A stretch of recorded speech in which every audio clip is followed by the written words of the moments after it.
as the Vadra-Congress foreign hand becomes the top focus. Vadra-Congress distances itself from Soros, the billionaire philanthropist who had recently made some alarming comments about India. Senior Congress leader P. Chidambaram tweets, and I quote, "I did not agree with most of what George Soros had said in the past, and I do not agree with most of what he says now, but to label his remarks as an attempt to topple the democratically elected government in India is a puerile statement." Chidambaram said the people of India will determine who will be in and who will be out of the government of India. I did not know that the Modi government was so feeble. And joining me now for more perspective on this latest comment coming in from the Vadra-Congress is my senior executive editor, Niranjan Narayanasamy. Niranjan, it's over to you to take our viewers through this latest comment coming in from the Vadra-Congress over the massive row over Soros's comments.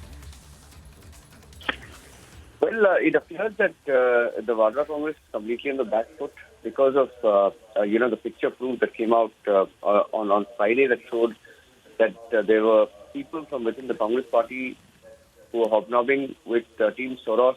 Soros is, Soros-funded Open Society Foundation, which is completely funded by George Soros. His main man, the VP of Global Operations, was seen walking with Rahul Gandhi. So it's clear that Soros sent his man to march with Rahul Gandhi. And so many Congress leaders have gone on record to say that they have met George Soros, they have association with George Soros. So he's someone who's been against Modi, he's against nationalism, he's against India. And there are interviews of him where he has admitted over the years that all he wants to see is to break society, to make profit. He has said in his many words that he's a businessman. His interest is to try and bring in regime changes to make profit. He goes into regions where he thinks he can make profit, and he makes profits out of it. He's a financial mercenary. He's a global financial mercenary. Now, when you're seen associated with someone like that, and the Vadra-Congress is under extreme pressure, we've seen the kind of response that's coming yesterday when his soundbite came in, where he says he wants to see some sort of he first of all wants to see a weak Modi, and he wants to see some sort of a disruption in the way Indian government functions. So the BJP held a news conference saying that it's a clear attempt at altering with the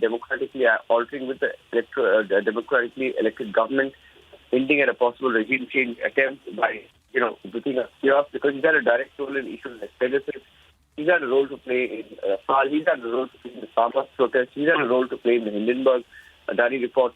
And he funds media houses that often, echo what he says, or what his point of view is, or what the Vadra-Congress says. So it's clear that over the last few years, when Modi has come back, has taken over, and he's come back as a prime minister in 2019, there have been a host of issues which have sort of echoed with this Soros gang. We called them the Soros gang yesterday, and it appears that this ecosystem, including the political parties, some small media groups that are directly funded by Open Society.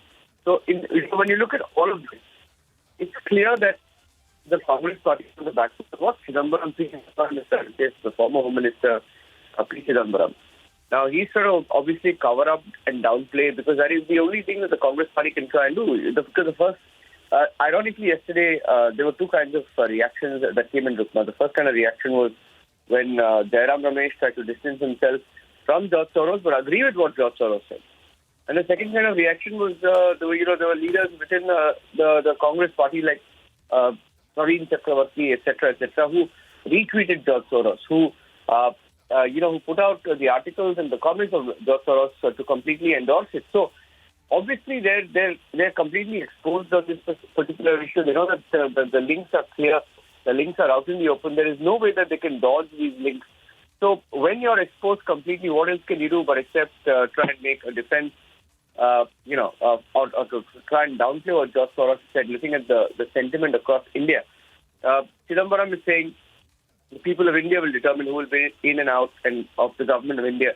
But you look at how they've tried to create chaos and unsettle the government on issues in the last 9 years when Modi has been the Prime Minister, from the CAA, the Delhi riots, and people who were involved in the Delhi riots, people who instigated the Delhi riots. And then you had the Rafale issue, the Pegasus, and it appears that he's had a role in all of this.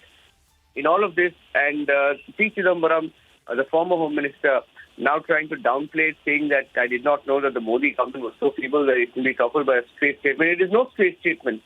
It is absolutely no straight statement, and it's going to be interesting how the Congress party brazens this out.